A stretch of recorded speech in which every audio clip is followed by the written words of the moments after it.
mahasiswa dari IPB Widyagama Lumajang. Di sini akan berpresentasi atas tugas dari dosen pengampu Ayu Sinareswari, SNM, dari tugas mata kuliah Manajemen Pemasaran.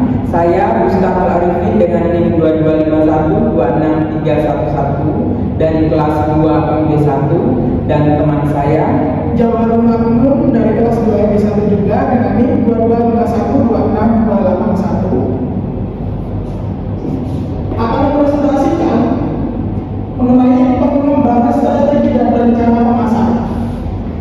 Dari presentasi ini terdiri atas 4 materi yang akan dipresentasikan, yaitu nomor 1, pemasaran dan nilai pelanggan, dan yang kedua, perencanaan strategi korporat dan divisi, nomor 3, perencanaan strategis unit dan bisnis, dan nomor 4, perencanaan produk. baik untuk poin 1 dan 2 di sini bakal dijelaskan oleh Jawaharul Makmum, dan poin 3 dan 4 bakal dijelaskan oleh saya sendiri. Untuk waktu ke depan dipersilahkan. Baik, masuk materi yang pertama. Pemasaran merupakan proses menciptakan, mengkomunikasikan, dan memberikan nilai atau value kepada pelanggan dalam perbandingan antara manfaat yang diterima pelanggan dengan biaya yang dikeluarkan untuk memperoleh produk atau jasa yang diinginkan. Tentunya perusahaan harus memahami kebutuhan dan keinginan konsumen agar dapat memberikan produk yang bernilai tinggi sehingga pelanggan merasa puas dan loyal terhadap produk tersebut. Dengan memahami kebutuhan tersebut, perusahaan akan mendapatkan peningkatan penjualan dan keuntungan serta memperkuat daya saing pada produk sejenisnya. Materi yang kedua mengenai perencanaan strategi korporat dan bisnis. Perencanaan strategi korporat yaitu proses yang dilakukan oleh perusahaan dalam menentukan tujuan jangka panjang serta langkah-langkah yang akan diambil untuk mencapai tujuan tersebut. Strategi ini disusun oleh manajemen puncak perusahaan dan menjadi pedoman bagi seluruh bagian divisi dalam organisasi. Melalui perencanaan strategi korporat, perusahaan dapat mengambil langkah untuk mengembangkan bisnis. Depan, strategi ini juga bertujuan membantu dalam mengalokasikan sumber daya yang dimiliki secara efektif, seperti sumber daya manusia, modal, serta teknologi. Dengan adanya perencanaan yang jelas, seluruh bagian perusahaan dapat bekerja secara terarah dan saling mendukung dalam mencapai tujuan jangka panjang. Sebelum kita ke poin 3 dan 4, kita jelaskan dulu contoh dari pemasaran dan nilai pelanggan. Contohnya, menciptakan, mengkomunikasikan, dan memberikan nilai kepada pelanggan itu sama dengan kita memberikan suguhan yang menarik yang sehingga bisa memuaskan seorang konsumen, karena konsumen itu sudah effort untuk membeli produk kita. Itu contohnya, guys, ya. Untuk yang kedua, perencanaan strategis dan korporat bisnis. Ini yang kedua. Di sini perencanaan strategis korporat yaitu proses yang dilakukan perusahaan untuk menentukan tujuan jangka panjang. Itu adalah tujuan dari perusahaan tersebut. Kita mendirikan perusahaan tidak melulu hanya untuk keuntungan, tapi dalam perusahaan itu kita harus memikirkan faktor-faktor yang mendukung suatu perusahaan, visi dan misi jangka panjangnya, sehingga dalam suatu perusahaan itu tercipta satu ekosistem atau alur yang terencana yang bisa membuat perusahaan itu sukses dalam jangka panjang, seperti itu. Untuk yang poin 3 dan 4 saya akan jelaskan. Di sini untuk poin yang ketiga, perencanaan strategi unit dan bisnis. Perencanaan strategi unit dan bisnis di sini, perencanaan strategi unit dan bisnis merupakan proses penyusunan strategi yang dilakukan oleh perusahaan atau setiap unit yang memiliki tanggung jawab untuk mengembangkan produk atau layanan tertentu sesuai dengan pasar yang dituju. Itu sama tujuannya, ini bersambung dengan yang kedua tadi. Untuk poin di sini lebih ke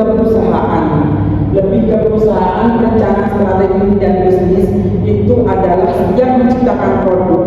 kita harus mempunyai perencanaan dulu. Produk ini diciptakan untuk apa, untuk siapa, dan gunanya apa, pangsa pasarnya seperti apa, dan margin keuntungan yang kita inginkan itu seberapa. Jadi di sini lebih ke unit seperti itu sih, lebih ke unit atau divisi yang membuat perencanaan suatu produk sehingga produk itu bisa diterima oleh masyarakat, produk itu bisa berguna jangka panjang, bisa bertahan dalam jangka waktu lama. Sebab bisnis itu bukan hanya untuk sementara viral, habis itu tidak ada, habis itu habis. Bisnis itu menurut saya adalah kekekalan yang diciptakan oleh perusahaan, sehingga dengan kekekalan tersebut kita bisa mendapatkan keuntungan juga untuk mensejahterakan orang-orang di sekitar perusahaan kita. Dalam rencana tersebut, unit bisnis harus peka terhadap menganalisa berbagai faktor yang mempengaruhi kegiatan usaha, seperti menganalisis kondisi pasar. Ini sangat penting, menganalisis kondisi pasar itu sangat penting untuk sebuah bisnis atau perusahaan. Soalnya apa? Jangan ujuk-ujuk kita jangan ujuk-ujuk kita membuat suatu produk disebabkan produk ini viral. Jadi kita itu FOMO, kalau kata orang sekarang ini yang lagi hype atau booming itu FOMO. Jadi jangan karena produk ini viral kita mau memproduksi produk tersebut. Kita harus meneliti lah, kita harus survei juga kondisi pasar di sekitar perusahaan kita, apa yang mereka inginkan. Jadi produk yang kita ciptakan itu memang benar-benar diterima oleh masyarakat. Kebutuhan faktor yang mempengaruhi usaha, faktor yang mempengaruhi usaha seperti menganalisis kondisi pasar, kebutuhan konsumen. Kebutuhan konsumen itu sangat penting untuk diteliti. Sebab apa? Itu akan membantu keberlangsungan produk atau hidup suatu perusahaan dalam jangka waktu lama. Dan tingkat persaingan yang ada pada produk tersebut, persaingan ini sangat penting guys ya. Persaingan ini dari kualitas produk, persaingan harga, persaingan dari kemasan, itu harus kita pikirkan. Divisi apa yang memikirkan divisi perencanaan dan bisnis tadi guys. Jadi kita harus benar-benar memikirkan apa sih sisi lemah, sisi positif dari suatu bisnis yang kita dirikan tersebut. Suatu produk yang kita mau ciptakan itu kita harus pikirkan plus minusnya juga. Jangan kita hanya memikirkan keuntungan semata, tapi kita tidak melihat jurang di bawahnya seperti itu.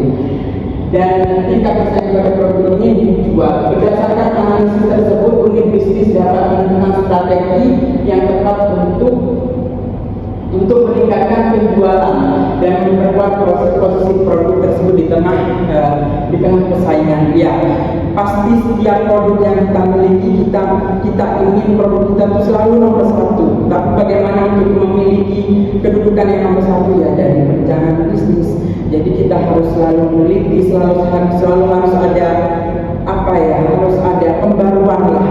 Jadi suatu bisnis itu kita jangan stuck di situ aja, kita harus berani mengikuti zaman, kita harus beradaptasi dengan apalagi dengan masyarakat yang sekarang banyak perubahan atau fenomena yang cukup signifikan untuk disambungkan dengan bisnis. Selain itu, perencanaan strategis unit bisnis berperan besar dalam keberlangsungan usaha dengan adanya perencanaan yang terarah. Betul. Dengan adanya perencanaan unit dan bisnis ini, jadi perusahaan itu bisa tahu kemana arah tuju kita. Jadi sebelum kita melangkah, kita sudah ada perencanaan. Jadi kita melangkah itu tidak dengan tangan kosong, tidak dengan pikiran kosong. Kita melangkah dengan strategi seperti itu. Baik, untuk poin selanjutnya, perencanaan produk. Perencanaan produk sudah saya bahas tadi. Yaitu yang dimaksud perencanaan produk yaitu proses merancang dan mengembangkan produk supaya dapat memenuhi kebutuhan serta keinginan konsumen dan mengembangkan. Kalau kita sudah menciptakan suatu produk, kita jangan stuck dengan produk tersebut. Kita harus berani mengembangkan produk ini, misalnya varian, misalnya kebutuhan yang lain. Kalau kita kita memproduksi sabun, ada baiknya juga kita bisa memproduksi sampo atau pasta gigi seperti itu. Maksud dari pengembangan produk itu seperti itu guys. Jadi jangan stuck dalam satu produk, nggak mungkin berkembang juga perusahaan tersebut gitu. Dapat membuat serta keinginan, ada beberapa aspek yang harus diperlihatkan, ada beberapa aspek yang harus diperlihatkan perusahaan. Sorry ya guys, ininya lagi. Tujuan dari perencanaan produk adalah untuk memastikan bahwa produk yang dihasilkan memiliki kualitas yang baik, desain yang menarik, serta mampu bersaing dengan produk lain di pasaran. Dengan perencanaan yang matang, perusahaan dapat meminimalkan resiko kegagalan yang kegagalan itu jangan kalian tidak pikir, kalian harus pikir kegagalan juga. Jadi setiap rencana itu pasti sudah ada antisipasi dari suatu kegagalan tersebut. Produk resiko kegagalan produk serta meningkatkan peluang keberhasilan penjualan produk di pasaran seperti itu guys. Jadi dalam menciptakan suatu produk itu jangan melulu kita memikirkan keuntungannya, jangan. Jadi kita apa sih persaingan seperti apa, kegagalan yang mungkin bakal terjadi, biasa kalau kemungkinan itu harus kita pikir juga. Dan dari materi ini juga dapat kita pelajari bahwa yang terjadi di lapangan, misal nih, kalian pasti mengenal dengan brand es krim bernama Mixway. Mungkin kalian juga pernah beli dong yang pas waktu itu lagi viral-viralnya pada tahun 2023. Kita juga tahu pada saat waktu itu, pas waktu viral-viralnya, Mixway ini melakukan ekspansi pasar besar-besaran. Namun apa yang terjadi sekarang? Nah, yang terjadi sekarang yaitu setelah masa viral tersebut berlalu, kondisi Mixway sekarang, kondisi penjualannya ya, sekarang merosot jauh, yang dulu pembeli sampai berkeluar soalnya kalau bicara soal viral dalam hal apapun, bukan hanya penjualan, artis viral atau TikTok, artis TikTok viral, kemungkinan estimasi jangka viralnya itu menurut penelitian 3-4 bulan ya. Jadi setelah itu kalau tidak ada perkembangan dari kita atau dari suatu perusahaan, itu bakal stuck di situ aja. Bahkan juga terancam rugi atau menghentikan. Betul. Kalau di Lumajang sendiri ya, di Lumajang makanya tadi bilang Mixway, di Lumajang itu sekarang juga hadir produk Moyo. Iya. Moyo itu harganya lebih murah, kalau kualitas itu tergantung selera ya guys. Harganya lebih murah sudah pasti kayaknya. Varian lebih banyak. Terus di TikTok atau di platform media sosial itu banyak voucher atau diskon yang ditawarkan konsumen. Itu awalnya Moyo, dan sekarang menurut penelitian atau kabar yang saya lihat tuh Mixway juga mengikuti kayak itu mas. Iya, tetapi Mixway ini apa ya? Setelah cenderung terlambat sih dari Iya, sehingga apa? Sehingga ketika Mixway ini terlambat, pasarannya alih ke Moyo begitu. Yang kedudukannya misalnya dulu cap nomor 1, sekarang digeser oleh Moyo. Itu pentingnya suatu perencanaan strategi bisnis itu pentingnya guys. Ini tugas penting di bagian marketing sih menurut Mas ya. Tugas penting di bagian marketing. Jadi kita dengan penjualan, kalau melihat hasil penjualan setiap bulan itu harus kalau paling tidak itu harus lempeng lah, harus normal, atau kalau bisa tuh naik gitu, jangan turun naik. Jadi dan juga kalau pas lagi viral jangan cenderung puas gitu. Kalau misal penjualan sudah relatif tinggi, tenang aja, bakal kedepannya bakal tidak apa-apa, jangan begitu ya. Jadi kita harus mempunyai planning atau rencana jangka panjang untuk perusahaan tersebut. ya, itu namanya inovasi. Kita harus memiliki inovasi juga guys. Jadi kita membuat satu produk ini sudah booming, jadi kita harus memikirkan produk yang lain juga, jangan stuck di sini aja. Jadi perusahaan kita bisa berkembang gitu. Jadi kesimpulannya di sini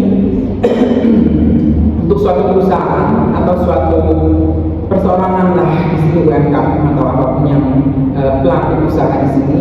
Jadi perencanaan, planning atau perencanaan, terus penelitian, kita harus survei pasar juga, itu sangat penting untuk memulai suatu usaha menurut saya. Jadi untuk tingkat kegagalan kedepannya itu menurut saya itu lebih kecil kalau memang dari awal kita sudah pikirkan bagaimana cara kita menjual produk, menciptakan produk, dan bagaimana cara mengatasinya juga, di mana marketingnya juga. Jadi kita juga harus sangat siap lah dengan keadaan pasar yang luas, soalnya perusahaannya juga sangat luas. Mulai dari untuk kesimpulan dari saya itu, dan jangan lupa juga melakukan penelitian harga pasar. Ini sangat penting, karena mengapa? Karena ketika satu perusahaan memiliki brand yang sama, ketika perusahaan tersebut melakukan promo secara besar-besaran begitu, nah tentunya akan mengubah persepsi pelanggan untuk bergeser ke kompetitor yang lain. Soalnya kalau udah viral, udah rame, pasti customer itu penasaran. Bukan mereka sudah tahu ya, tapi mereka penasaran, mereka mencoba, dan kalau emang enak dia bakal review. Soalnya dengan harga yang menurut mereka murah, rasanya oke, jadi mereka bakal bisa review terus, mereka bakal order terus, bakal beli terus gitu menurut saya. Nah, tapi untuk di bidang marketing nih ya guys, targeting itu penting. Jadi setiap bulannya kita harus mentargetkan, jangan stuck di situ. Jadi bulan Januari menjual 50%, Februari kita harus menjualkan 60%, dan selanjutnya seperti itu. Jadi perusahaan kita bisa berkembang, dan jangan pikirkan perusahaan saja nih mas. Menurut aku karyawan juga harus pikir dong. Oh iya dong, lah karena itu juga termasuk menunjang keberlangsungan berjalannya usaha. Insentif, ada bonus, kerja lembur, kalau emang mencapai target itu pasti ada bonus, harus ada bonus. Jadi untuk para pelaku UMKM, pelaku usaha, jangan lupa kalian memikirkan karyawan kalian yang di bawah itu. Kalau dari saya sendiri sudah cukup sih, mungkin dari penjualan ada tambahan lagi. Oke, menurut saya juga sudah cukup, dan untuk materi kali ini apabila ada kekurangan, kami mewakili kelompok 2, kami mengucapkan mohon maaf yang sebesar-besarnya. Dan apabila ada pertanyaan atau sanggahan dari teman-teman sekalian yang menonton video ini, silahkan kalian langsung komen, tapi jangan lupa like guys. Soalnya jangan lupa komentar, jangan lupa kalian sanggah seperti apa presentasi dari kita. Mungkin ada yang tidak cocok untuk kalian, jadi kalian